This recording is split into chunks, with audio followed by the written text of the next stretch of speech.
Bom dia, pessoal. Então, desculpem aí, eu demorei um pouquinho para gravar a aula para mandar para vocês, mas vamos tentar sempre colocar antes aí, igual a gente combinou, tá? Então, depois da gente ver um pouquinho sobre as toxicidades, da quimioterapia, sobre as emergências oncológicas, a gente vai falar um pouquinho sobre os conceitos do tratamento em oncologia, né? Vamos passar por aqueles pilares dos tratamentos que eu citei um pouquinho na primeira aula e vamos aprofundar um pouco em cada tipo de tratamento, né? Vocês vão ter uma próxima aula em que vai ter, a doutora Maria Cristina vai falar só de imunoterapia e terapia-alvo, tá? E vai aprofundar mais ainda, mas hoje eu já vou dar uma introdução aí disso para vocês, vou falar de químio, de rádio, um pouquinho de cirurgia, para a gente ter uma ideia. Claro que vocês não vão precisar para a prática médica do dia a dia de quem não fizer onco saber os pormenores de tudo isso, mas é muito importante ter uma boa noção, porque às vezes vai ter algum parente, algum conhecido que vai fazer um tratamento, tudo. Então é importante saber a diferença sobre os tipos de tratamento e os efeitos colaterais aí que a gente pode esperar de cada um deles. Beleza? Então vamos começar. Então, assim como eu tinha falado com vocês na aula de princípios, os tratamentos em oncologia passam aí por três grandes pilares, né? Que hoje em dia ali até a gente talvez divida em quatro, mas a gente tem o grande pilar e que predominou aí no tratamento do câncer durante séculos e ainda é um braço que a gente tem que andar sempre de mão dada, que é a cirurgia oncológica. A gente tem o outro braço, que é a dos agentes antineoplásicos, em que a gente tem quimioterapia, e agora talvez um bracinho a mais aí que a gente tem de imunoterapia e terapia-alvo. E a gente tem o outro braço, que é o da radioterapia, que é um mundo meio à parte aí, mas que eu vou falar um pouquinho e vou ver se a gente acha um convidado para dar uma aula especificamente disso para vocês, que é uma outra especialidade e que a gente tem muito pouco contato durante a graduação. Então, começar a falar um pouquinho para vocês aí sobre a cirurgia oncológica, né? Então, historicamente, isso daqui predominou no tratamento do câncer, desde lá dos tempos de Halsted, em 1800, até praticamente os anos 70, 80 aqui no Brasil, até os anos 90, talvez aqui no Brasil. E isso sempre passou por aquele conceito, né? Então, de uma grande cirurgia, extensa área de ressecção. Então, na época de House, se fazia cirurgias muito grandes e tudo, porque se via que se você não tirasse tudo aquilo, com o tempo esse paciente podia ter uma recidiva local, uma recidiva à distância, né? Esse conceito dessas grandes cirurgias e extensas áreas de ressecção foi mudando aos poucos e também pelo avanço dos outros tratamentos, né? Que ajudaram a reduzir essas recidivas. Então a gente começou a fazer cirurgias cada vez menores, associando aí outros tratamentos complementares daqueles pilares que eu conversei com vocês. Então, aqui só uma imagem que é um pouco impactante, talvez vocês nunca mais vão ver isso na vida, mas essa daqui era aquela famosa mastectomia de Halsted, então que o paciente fazia um esvaziamento linfonodal axilar total, então tinha muito linfedema, muita morbidade depois, se retirava todos os músculos peitorais, a mama, tudo, então ficava lá no gradil costal, pessoal, né? Então vocês veem que retirava tudo mesmo, e vocês veem que mesmo assim, mesmo operando, retirando tudo, essa paciente aqui praticamente 30 anos depois dessa cirurgia, ela acabou tendo uma recidiva local aqui do câncer de mama que ela tinha tido 30 anos antes. Então a gente viu que mesmo fazendo cirurgias muito grandes, se a gente não tinha um outro tratamento complementar, existia uma chance do paciente ter uma recidiva local e uma recidiva à distância, que é o que leva nossos pacientes ao óbito. E outra coisa importante para falar da cirurgia oncológica, né, pessoal? Ela ainda é fundamental, a gente sempre vai passar por ela, ela é fundamental no nosso processo de cura. E ela tem os conceitos específicos dela, então não é uma cirurgia qualquer, pessoal. Todo, ela tem todo o conceito da margem, tem que retirar com margem, mesmo nas cirurgias preservadoras, hoje em dia tem que se retirar com margem, você tem que tirar um número adequado de linfonodos para ter uma amostra adequada, porque isso influencia no prognóstico e na chance de cura do nosso paciente. Tá? Então, Cirurgia oncológica é um dos nossos grandes pilares, a gente sempre tem que andar de mão dada e é fundamental que ela seja feita por um cirurgião experiente com conhecimento da área. O nosso outro pilar, e que talvez seja um pouco mais desconhecido para vocês aí, é a radioterapia, pessoal, né? Então, que teve seus primórdios lá com o casal Curie lá, principalmente com a Mary Curie depois, e que chegou a ser usada lá antes que se soubesse dos grandes efeitos colaterais e do perigo da radiação, chegaram a usar a radioterapia para tratar até micose, para tratar verruga, para tratar muita coisa lá antigamente, né? Hoje em dia a gente tem indicações muito específicas de radioterapia e ela é fundamental principalmente para a gente diminuir a chance daquelas recidivas locais na mama e tudo isso. Em outros tumores, às vezes a gente faz uma combinação de quimio e rádio para aumentar o efeito da radioterapia e potencializar o nosso tratamento. Ela também pode ser usada como terapia antiálgica em alguns casos. E como que ela funciona, pessoal?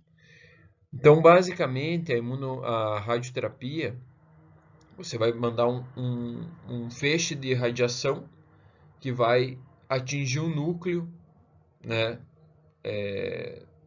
Um núcleo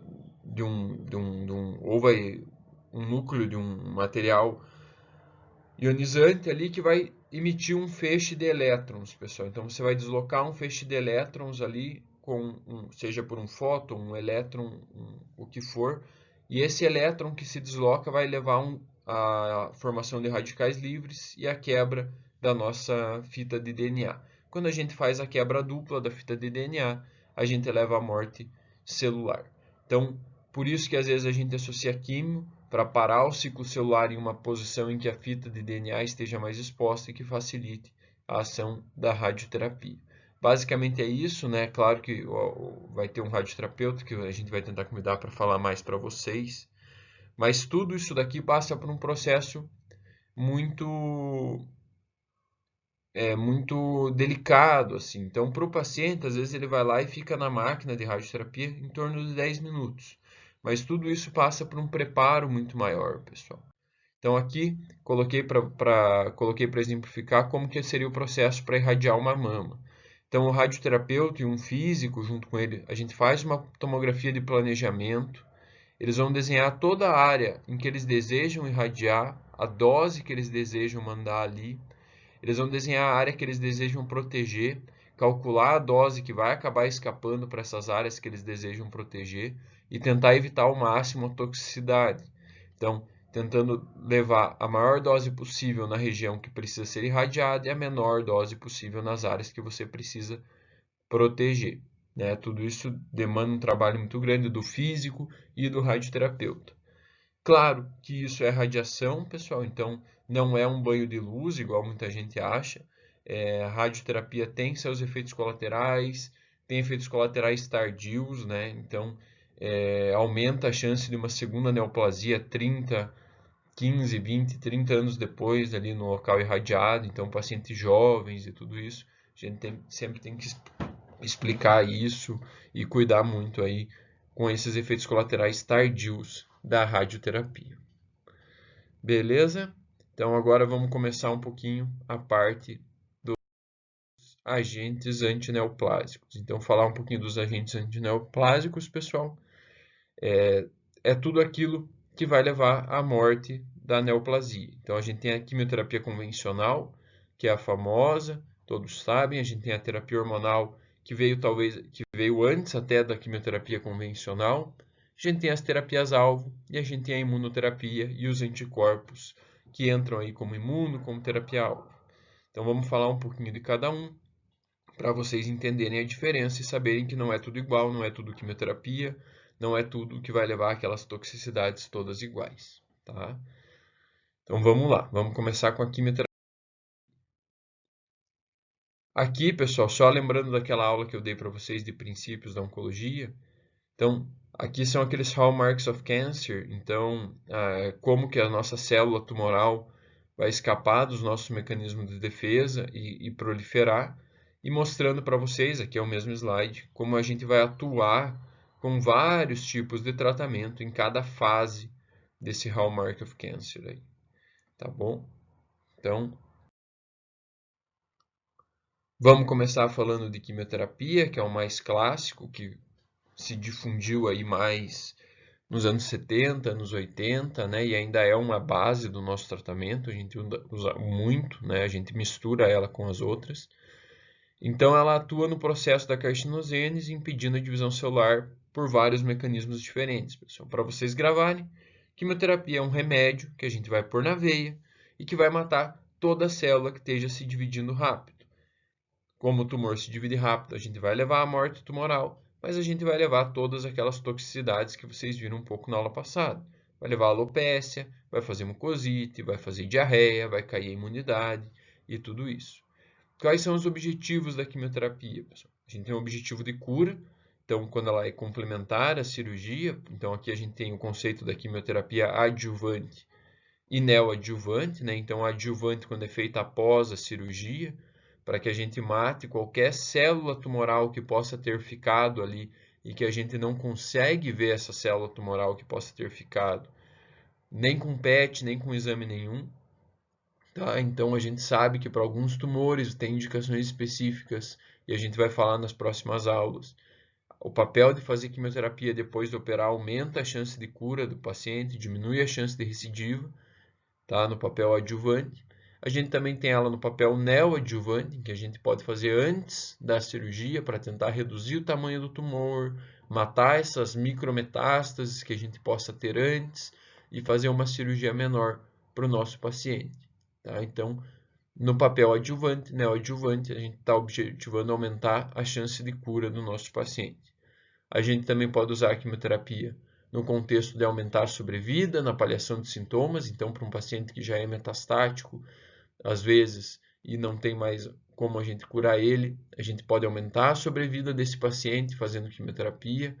Né? Vocês têm que perder um pouco aquele conceito de que quimioterapia é o fim do mundo, que é super cheio de efeitos colaterais, porque não é bem assim hoje em dia. A gente consegue, inclusive, melhorar a qualidade de vida do paciente fazendo quimio, a gente consegue controlar mais o sintoma. Então, às vezes, um paciente que tem muita dor óssea por um câncer de próstata, a gente fazendo quimio consegue melhorar dessa dor dele, mais do que se a gente fizer só analgésico, tá? Então, a gente usa isso também no contexto da doença metastática. E radiosensibilizante, igual eu falei para vocês, a gente consegue parar as células, a divisão celular em um momento em que a fita de DNA está mais exposta e aumentar o efeito da radioterapia. Então, isso também a gente usa. Então, essas são as funções que a gente tem aí da quimioterapia. Agora eu vou falar um pouco mais especificamente de cada tipo de quimioterápico, o mecanismo de ação. É uma parte mais teórica, mas é só para vocês saberem aí, a título de curiosidade, como vai funcionar cada vez. Então, assim como eu falei para vocês, a quimioterapia vai agir no ciclo celular. Então, se a gente voltar lá para a nossa biocell, a gente vai ver que a gente tem várias fases do ciclo celular. A G1, que é a preparação celular para a síntese de DNA. Fase S, que é a cópia do material genético. G2, que é a preparação para a mitose. A mitose, né, que é o DNA replicado, condensado e dividido em cromossomos. E a G0, que é o estado de repouso celular. Então, a quimioterapia pode agir em todas as fases ao mesmo tempo, ou pode ser um quimioterápico fase específico que a gente chama. E isso muda um pouquinho. Então, a gente tem quimioterápicos que são ciclo celular específico, que vão agir em uma fase específica do ciclo celular, e isso vai depender, vai dar para a gente o intervalo da aplicação do remédio, de quanto em quanto tempo a gente tem que fazer para pegar aquela célula naquela fase do ciclo celular. Então aí que a gente define lá, de 14 em 14 dias, 21 em 21 dias, é um pouco baseado nisso. Claro que esse tempo também varia para a gente poder deixar o paciente se recuperar e diminuir toxicidade. E a gente tem o ciclo celular não específico, que vai atuar em todas as fases do ciclo celular, e aí a gente vai depender da dose, né? Então, fazer uma dose maior vai talvez pegar mais, mas vai aumentar a toxicidade. Às vezes a gente faz uma dose mais contínua, igual eu falei para vocês com a bomba de infusão. Então, a gente deixa o quimioterápico sendo feito ali por 46, 48 horas para atingir mais células aí que estão se dividindo. Tá? Então, tudo isso aí são formas da gente fazer o tratamento pensando no ciclo celular do nosso paciente. Falando agora dos agentes quimioterápicos em si, pessoal, eu sei que essa tabela dá uma assustada, muita coisa, mas eu vou dar uma resumida para vocês, tá? Então, vamos começar falando dos agentes alquilantes, que são muito importantes na prática, tá? Eu quero que vocês gravem aqui a ciclofosfamida, que a gente usa muito ainda, principalmente no tratamento do câncer de mama, e as platinas, que são a cisplatina, carboplatina, oxaliplatina, que a gente usa para tratar inúmeros tumores na oncologia clínica, tá? E como que elas funcionam, pessoal?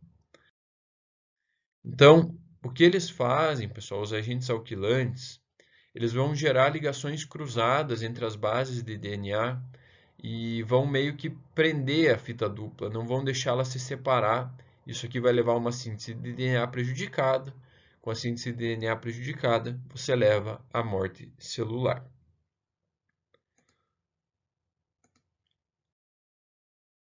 Outras classes que a gente tem, que é importante vocês saberem, pessoal. A gente tem os inibidores da topoisomerase, sendo eles os inibidores da topoisomerase tipo 1. Aqui é importante gravar o ilinotecano, que a gente usa muito em câncer de cólon. Inibidores da topoisomerase 2, que aqui entram as antraciclinas, que são muito importantes. A gente usa aí para câncer de mama, né, pessoal? A doxorubicina, que vocês lembram que também tem cardiotoxicidade. E a gente tem os inibidores da mitose, que a gente tem os taxanos, como docetaxel, paclitaxel, que a gente usa em tumores gastrointestinais, tumores ginecológicos, tumores de pulmão, utiliza em uma variedade de tumores, próstata, tudo isso que a gente também tem que saber. Os alcaloides da vinca, a gente da oncologia usa menos já, mas o pessoal da hemato ainda usa bastante. E como que eles funcionam? Então vamos falar um pouquinho. Então, os inibidores da topoisomerase, pessoal, né, seja tipo 1 ou seja tipo 2, o que eles fazem? Então, o irinotecan, que é o inibidor da topoisomerase tipo 1, ele inibe a replicação e a degradação do DNA, levando à quebra da fita simples. Como você diminui a replicação e a degradação, você leva à morte celular. Os inibidores da topoisomerase tipo 2, que é a antraciclina, pessoal, ela aumenta a degradação do DNA, levando à quebra da fita dupla de DNA. Então, o que a topoisomerase faz, pessoal, é juntar a fita dupla. Quando ela se separa, ela junta para fazer a divisão celular. Quando a gente inibe isso, a gente não permite que isso se junte. Isso leva a uma quebra da fita dupla, aumenta a degradação do DNA, diminui a replicação do DNA e leva à morte celular. Quanto aos inibidores da mitose, aqui eles já são fases específicos, pessoal. Então, lembra que eu falei lá da fase do ciclo celular? Então, os taxanos, eles vão atuar prevenindo, quando a gente tem os microtúbulos que vão puxar os cromossomos para os polos celulares para iniciar a divisão, o taxano vai bloquear esse microtúbulo e não vai deixar ele se desfazer. Então, se ele não se desfaz, a célula para nessa fase da divisão celular. Nosso organismo vê que ela parou e leva à morte celular. Os alcaloides da vinca, pelo contrário, não deixam se formar os microtúbulos e também levam à morte celular.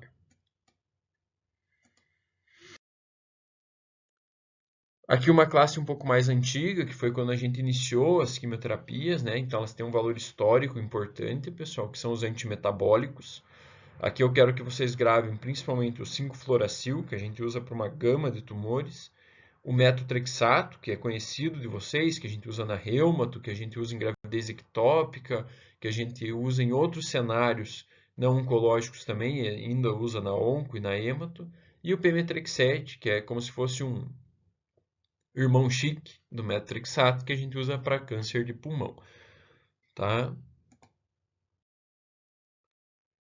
E como que eles funcionam, pessoal? Aqui eu sei que a tabela está gigante, mas basicamente, pessoal, eles vão funcionar interferindo em alguma fase da produção das bases de DNA, seja nas purinas, seja nas pirimidinas. Então a gente vai inibir alguma das enzimas, por exemplo, a dihidrofolato redutase, no caso do pemetrexed, que vai impedir a formação da base nitrogenada. Isso leva, então a gente tirou o substrato para a produção do DNA. Como não tem como fazer DNA, a célula acaba morrendo. Tá bom? Aqui é a mesma coisa para a fluoropirimidina, a gente tira o substrato e coloca um falso análogo no lugar, isso diminui a replicação do DNA. A gente tem outras drogas que são antibióticos e sim, foram criadas para serem usadas como antibióticos, pessoal, mas elas eram muito potentes e acabaram entrando na classe de quimioterápicos. Então, sempre lembrar ali da bleomicina, que a gente usa muito em tumor de testículo e é fundamental, né? A gente tem a mitomicina, a actinomicina, que já são menos usadas. Hoje em dia a gente nem encontra mais no mercado. E como que elas atuam, pessoal? Então, o que elas vão fazer é induzir a formação de radicais livres. Esses radicais livres vão levar à quebra da fita dupla de DNA e à morte celular. E aqui, para destacar para vocês, os antracíclicos, pessoal, que a gente conversou lá, que inibe a topoisomerase 2, ele também tem uma ação antibiótica de formar radical livre e levar à quebra da fita dupla de DNA. Então, o antracíclico atua das duas formas, inibindo a topoisomerase 2 e aumentando a formação de radicais livres. Lembrar sempre do antracíclico no câncer de mama, levando a cardiotoxicidade que vocês tiveram lá na aula de toxicidades. A segunda base que a gente tem, pessoal, de agentes antineoplásicos é a terapia hormonal. E ela veio muito antes para a gente do que, por exemplo, a quimioterapia. Então, aqui só a título de curiosidade, em 1896 a gente teve publicado lá no Lancet um artigo do George Beatson aí, que ele mostrou que pacientes com câncer de mama melhoravam ao fazer a salpingoforectomia, elas tinham remissão da doença. Então, foi considerado aí o pai da terapia hormonal em câncer de mama lá em 1896.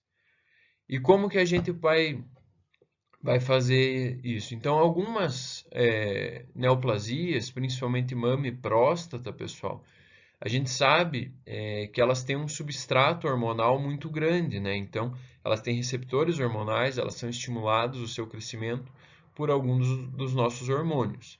Então, a gente pode bloquear eles, ou bloqueando totalmente a produção do nosso hormônio, né? Então, a gente bloqueia a produção do testículo, a gente bloqueia a produção do ovário, a gente bloqueia a nível do sistema nervoso central, ou a gente pode simplesmente bloquear a atuação desse hormônio na célula, por vários mecanismos, seja bloqueando o receptor de estrogênio, bloqueando com medidas antiandrogênicas e tudo isso eu vou falar um pouquinho mais especificamente agora para vocês. Então, começando aqui no caso do câncer de mama, pessoal, a gente pode bloquear ou a produção do hormônio, então fazendo a oforectomia, igual George Beatson fez em 1896. A gente pode bloquear a produção de estrogênio bloqueando a aromatase, então se vocês lembrarem, a aromatase na pós-menopausa é a principal fonte de produção de estrogênio para as mulheres, né? Então, ela vai transformar a testosterona no tecido adiposo em estrogênio. Essa é a principal fonte de produção de estrogênio nas mulheres na pós-menopausa. Então, se a gente bloqueia essa enzima, que é a aromatase, a gente bloqueia a produção de estrogênio. Ou então a gente pode atuar diretamente no receptor. Então, a gente tem o tamoxifeno, né, que ele vai modular o receptor de estrogênio, então ele vai inibir os receptores de estrogênio na mama, pode estimular os receptores de estrogênio no endométrio, então pode levar a uma proliferação endometrial. E a gente tem os down regulators, que a gente tem o fulvestrant, que diminui todos os receptores de estrogênio, da mama, do endométrio, de tudo, tá? Então essas são algumas das formas que a gente tem de atuar na produção hormonal. Quando a gente fala no contexto do câncer de próstata, pessoal, então a gente pode usar alguns análogos ou antagonistas do LH-RH, isso serve para a mulher também, para a gente bloquear a produção de estrogênio na pré-menopausa. Então, mas o análogo, será que, às vezes vocês pensam, será que não vai subir? Você vai dar um análogo, vai aumentar LH-RH, vai aumentar a produção. E sim, num primeiro momento isso acontece, mas depois você satura os receptores e baixa toda a produção hormonal. Tá? Então, quando a gente usa o análogo, a gente faz isso. Quando a gente usa o antagonista, a gente bloqueia de uma vez. Então, usando o análogo, a gente pode ter um flare da doença, piorar um pouco a dor do paciente antes que tenha todo o efeito. Então, é um dos jeitos, bloquear o sistema nervoso central. O outro jeito, a gente pode ter os inibidores do CYP17, que é a abiraterona, que ela bloqueia a produção adrenal de testosterona, né? Então a gente faz o bloqueio da produção testicular, bloqueando o sistema nervoso central, e acrescenta aí um bloqueio dessa produção de testosterona pela nossa glândula adrenal, tá? Com a abiraterona, que a gente chama. Ou então a gente pode fazer um antiandrogênico também junto, que vai bloquear os receptores de testosterona, um antiandrogênico que vai bloquear os receptores de testosterona no testículo, no tecido periférico, não vai permitir que a ligação lá do receptor de testosterona vá até o núcleo e promova a divisão celular, que é a enzalutamida, que é um antiandrogênico mais moderno aí que a gente tem. Então, nesses dois principais tipos de tumores, a gente faz o bloqueio hormonal e a gente consegue segurar bem essas neoplasias, a gente consegue controlar bastante por esses dois métodos, ou bloqueando a produção, ou não deixando que a célula funcione com aquele hormônio. Tá? Uma história curiosa, igual eu falei do George Beatson lá da oforectomia, no câncer de próstata, pessoal, teve uma nevasca muito grande em Chicago, lá pelos anos 40, e tinham dois médicos que não tinham o que fazer, estavam trancados em casa, o cachorrinho deles tinha lá câncer de próstata, dor óssea, eles resolveram cortar o testículo do coitado do bichinho, e eles viram que ele melhorou, teve regressão da doença. E aí também veio toda a pesquisa, eles ganharam um Nobel até e tudo, dessa questão do bloqueio hormonal no câncer de próstata, que mudou a história da doença.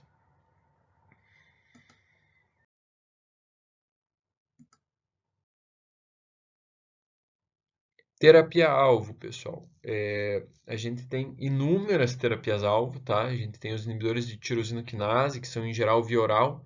Então, igual eu falei para vocês na primeira aula, todo tumorzinho tem uma alteração genética, né? E algumas dessas mutações genéticas de algum receptor ou alvo específico, a gente consegue bloquear, inibindo a tirosina quinase a nível celular e bloqueando a célula tumoral.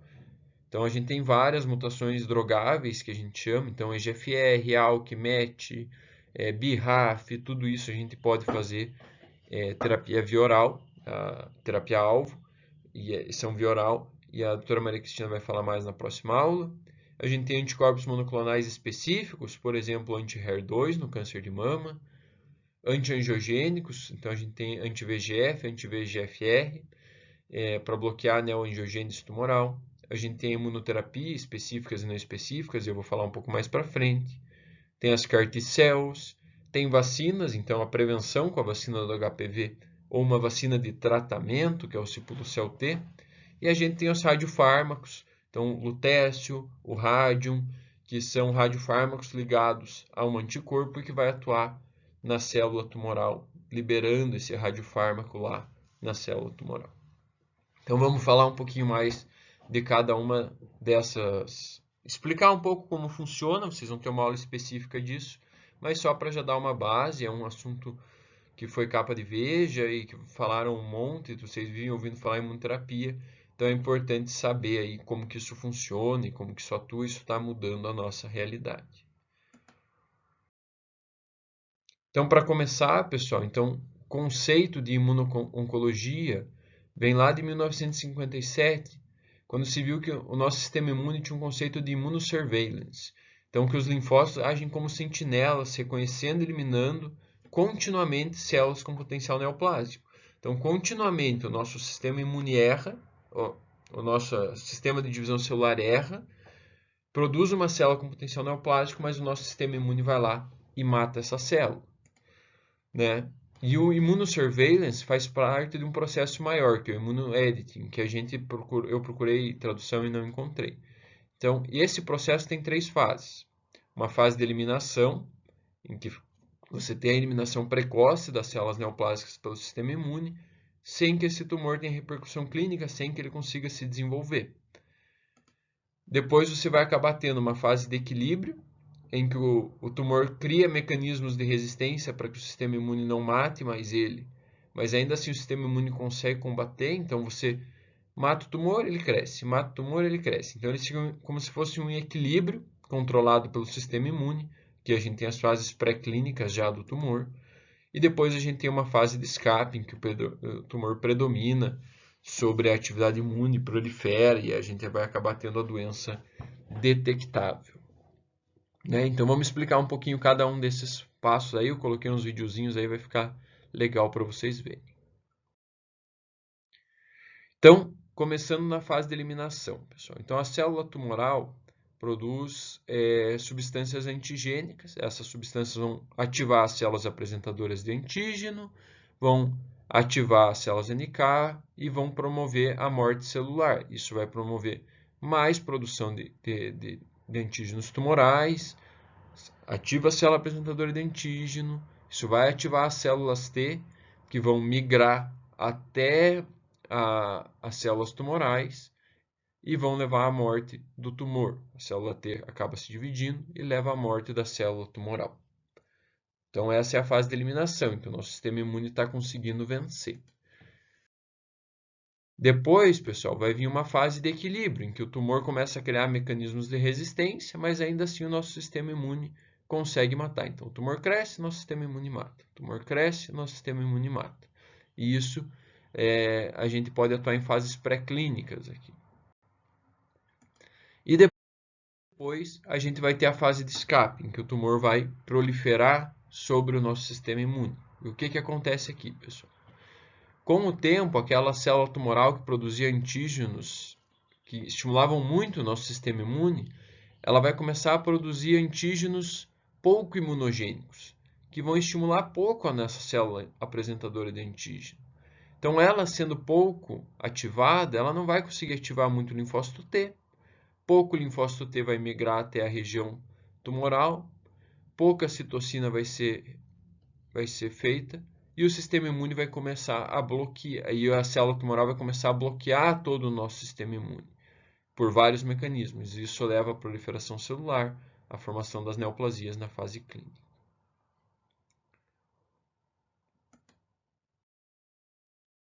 E como que a gente pode combater isso? Como que a gente pode ajudar a matar o tumor mexendo com o sistema imune, não citotóxico, igual a gente falou da quimioterapia?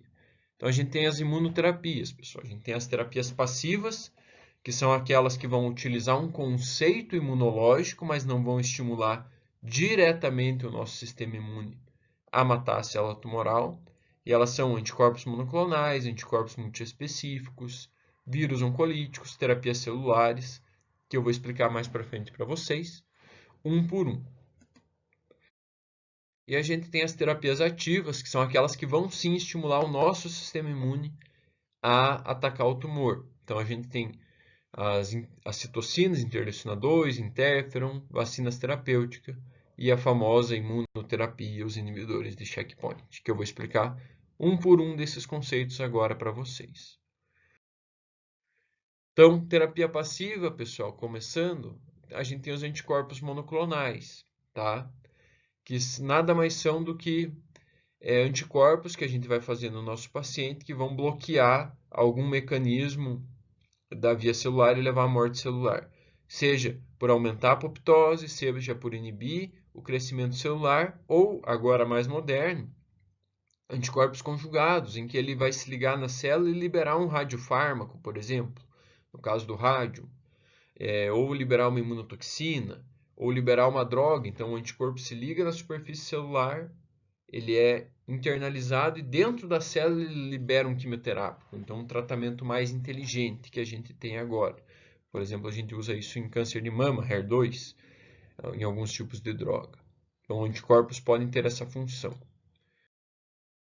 A gente pode ter também os vírus oncolíticos, então vírus não modificados que têm a habilidade natural de infectar e matar células tumorais, ou vírus modificados geneticamente criados para infectar uma célula tumoral e levar ela à morte, né? Isso tem muita pesquisa em cima, a gente não tem nenhum ainda usado na nossa prática, mas é algo que a gente pode ter aí no futuro, algo vindo nesse sentido.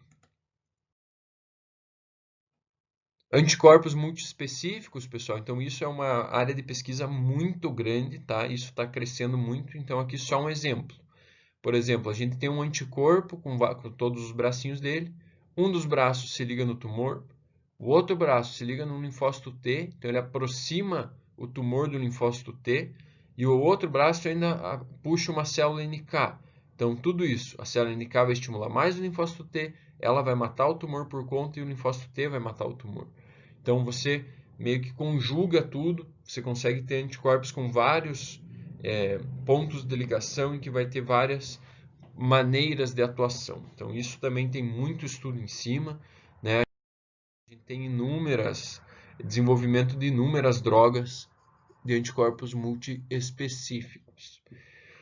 Falando ainda de terapias passivas, então agora a gente entra aí nas terapias celulares, pessoal, que foi capa de Veja, né? Teve lá aqui no Brasil, no SUS, a gente já conseguiu fazer a Carticel para um dos pacientes, que acabou morrendo porque caiu do banquinho depois, mas que funciona muito bem. Então, o que é a Carticel, pessoal? É a terapia do receptor de antígeno quimérico de células T. Complicou, né? Então, é um nomezinho complicado, mas nada mais é, pessoal. Deixa eu explicar para vocês. Então, o que a gente faz? O que é a Carticel?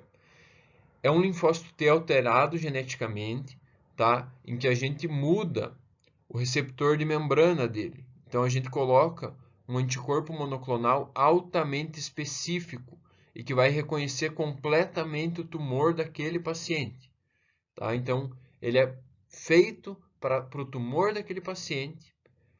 A gente faz um anticorpo que reconhece todo aquele tumor e a gente coloca isso na célula T. Então, como que a gente faz isso? A gente tira o sangue do paciente, isola a célula T dele, altera ela geneticamente, muda essa proteína de membrana para que ela reconheça mais o tumor do nosso paciente. Isso é muito usado em leucemia. A gente expande essa célula T em laboratório. A gente faz uma quimioterapia bem pesada para o nosso paciente para meio que tirar tudo do sistema imune dele, tirar todas as outras células T e a gente infunda essa célula T no nosso paciente. Porque essa célula T vai poder atuar livre para matar o tumor dele, especificamente com uma alta especificidade contra essa leucemia. Né? Isso tem funcionado muito bem em tumores hematológicos, para tumores sólidos aí da parte da oncologia. A gente ainda não tem grande sucesso, mas é algo promissor e que a gente tem bastante estudo.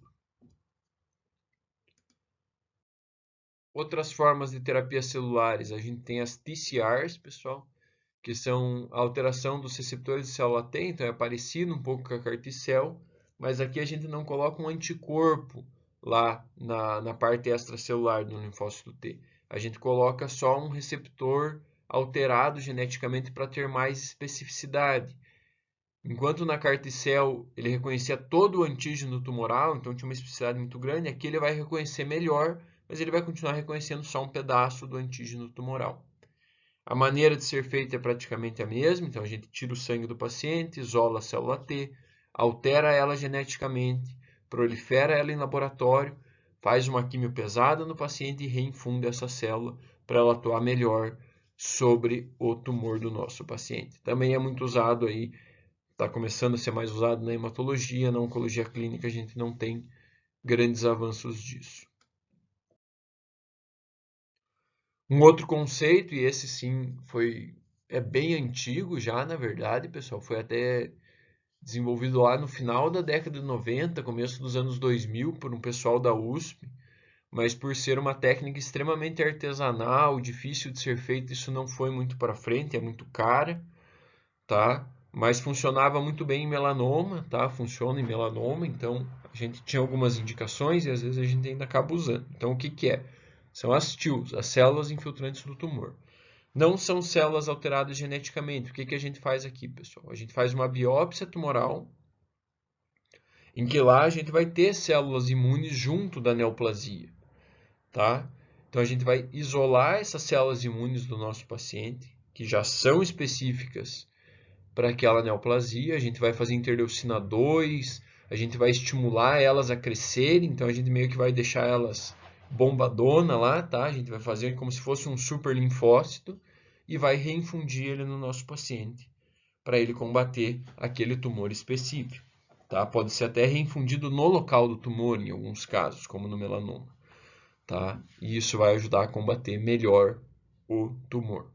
Né? Igual eu falei, isso é específico para cada paciente, é um método trabalhoso, muito caro, então Apesar de ser mais antigo, isso aqui acabou não pegando muito na prática pelo alto custo, né?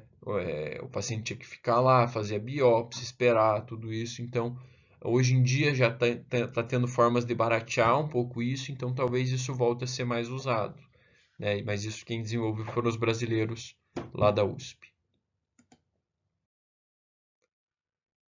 Falando agora de terapias ativas, pessoal, são as primeiras e mais antigas imunoterapias sistêmicas que a gente tem.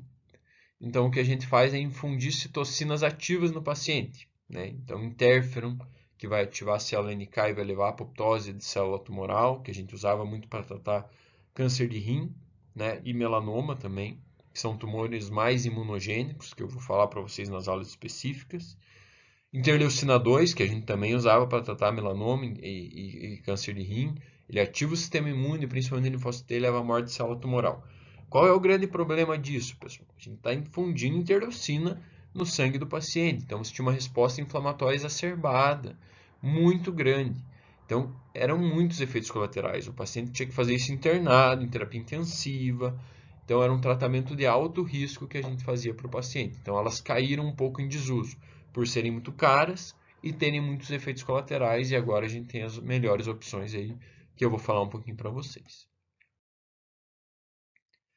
A gente tem também as vacinas terapêuticas, então aqui a gente tem uma delas aprovada nos Estados Unidos, que é o Sipuleucel-T, para câncer de próstata. Então, como que ela funciona, pessoal?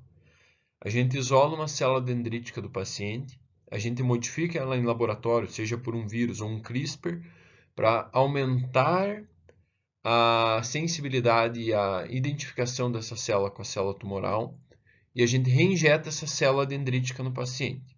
Como agora ela vê mais o tumor do paciente, ela vai ativar mais célula T, isso leva a mais produção de citocinas e maior morte celular, né? Também é muito artesanal, é muito caro, então não pegou muito isso, né? Tem pesquisas novas aí, mas a gente tem um medicamento aprovado que é para câncer de próstata, que é o Sipuleucel-T. E aí sim a gente entra nas famosos inibidores de checkpoint, pessoal, que é quando vocês ouvirem o termo imunoterapia genericamente assim, provavelmente vão estar falando desses tratamentos, que são os anti-PD1, anti-PDL1 e anti-7LA4. Esse monte de número eu já vou explicar para vocês como que isso atua. Mas, basicamente o que a gente vai estar fazendo ali, pessoal, igual eu mostrei para vocês, o tumor com o tempo, ele cria um freio para bloquear o nosso sistema imune, né? Ele não vai deixar nosso sistema imune mais atacar ele, então ele cria um freio para que isso não aconteça. O que essas imunoterapias, os inibidores de checkpoints vão fazer é tirar o freio do tumor e deixar que o nosso organismo ataque ele. Então, aqui a gente não tem efeitos colaterais como de químio, de alopécia, diarreia, mucosite, tudo isso. Aqui a gente vai ter mais efeitos colaterais autoimunes, então pode fazer tiroidite, pode fazer uma pneumonite, pode fazer uma colite. É claro que são muito mais raros esses efeitos, mas são efeitos colaterais completamente diferentes. Efeitos colaterais que a gente talvez tenha que tratar fazendo corticoide para pôr o freio de volta no nosso sistema imune, tá? Porque esses mecanismos eles já existem no nosso sistema imune até para bloquear uma resposta exacerbada da nossa parte. Então a gente vai tirar todo o freio do nosso sistema imune. E como que eles funcionam, pessoal? Então, só para mostrar para vocês aqui, vou começar falando do anti-CTLA4. Então, vamos aproximar um pouco nessa figurinha. Então, a gente vai ter a célula dendrítica, a célula apresentadora de antígeno, e o nosso linfócito T. Então, o que vai acontecer? O MHC, que está apresentando antígeno, vai se ligar aqui ao receptor do linfócito T, e o B7 vai se ligar ao CD28. Isso leva a um estímulo do nosso linfócito T. Então, o nosso linfócito T vai começar a combater o tumor. Mas esse estímulo é automediado até pelo nosso corpo, para que você não tenha uma resposta imune exagerada, por exemplo, em uma infecção. Então, o que que acontece? Após ali mais ou menos 48, 72 horas, o nosso próprio corpo começa a expressar o CTLA4 na membrana do linfócito T, e o CTLA4 tem uma afinidade maior pelo B7 do que o CD28. Então, o CTLA4 vai se ligar ao B7. Então, o CTLA4 se liga ao B7 e inibe a resposta imune. Então, ele bloqueia o linfócito T. O linfócito T para de atacar. O que essa terapia anti-CTLA4 vai fazer, pessoal? Ela vai ligar um anticorpo aqui no CTLA4, não deixando ele se ligar ao B7. Então, o B7 fica ligado ao CD28 e o nosso linfócito T fica constantemente estimulando a resposta imune contra esse tumor. Tá? Então, assim é que funcionam os anti-CTLA4, que foram as primeiras imunoterapias desenvolvidas. Elas atuam mais a nível linfonodal, elas parecem ter responder muito a essa resposta tardia. Então, elas têm mais toxicidade do que os anti-PD1, PDL1 que eu vou falar agora para frente. E os anti-PD1, PDL1, pessoal, elas vão atuar nas duas frentes. Vão atuar tanto na frente da célula tumoral quanto da célula apresentadora de antígeno. Então, vamos aproximar essa figurinha para a gente ver. Então, do lado da célula apresentadora de antígeno, é o mesmo esquema, pessoal. Então, a célula apresentadora de antígeno se liga ao linfócito T, o B7 se liga ao CD28 e estimula o linfócito T. Com o tempo, né, não pode ter uma resposta exagerada, então o PDL1 da célula dendrítica se liga ao PD1 do linfócito T e inibe essa resposta imune. Então, um anticorpo, seja anti-PDL1 ou anti-PD1, vai se ligar ali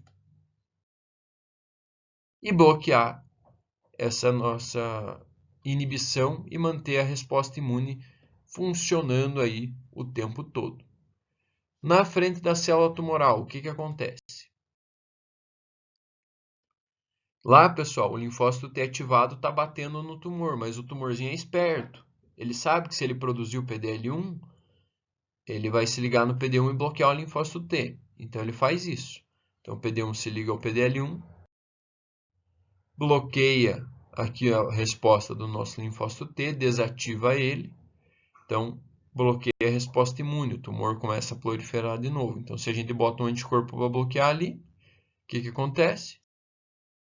O linfócito T volta a atacar o tumor. Então, você volta a ter ataque aí do linfócito T no tumor. Beleza? Então, isso, pessoal, são os dois mecanismos que a gente tem nessa orquestra toda. Então, eu gosto de falar que a imunoterapia é algo que a gente ainda está aprendendo, né? É como se fossem só dois instrumentos que a gente tem. A gente só sabe usar o PD1 e o CTLA4 de toda essa orquestra, pessoal.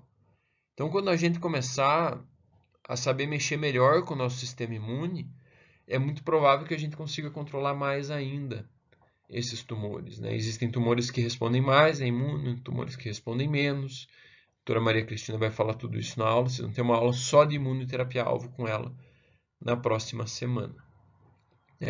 Espero que tenha ajudado. Aí eu sei que é uma aula mais teórica. Ficou para mim a missão aí de dar as aulas mais teóricas para vocês.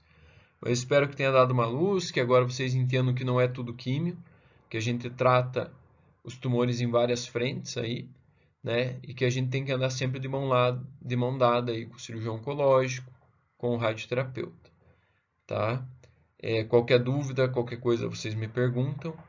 E até o tutorial lá, pessoal. Tchau!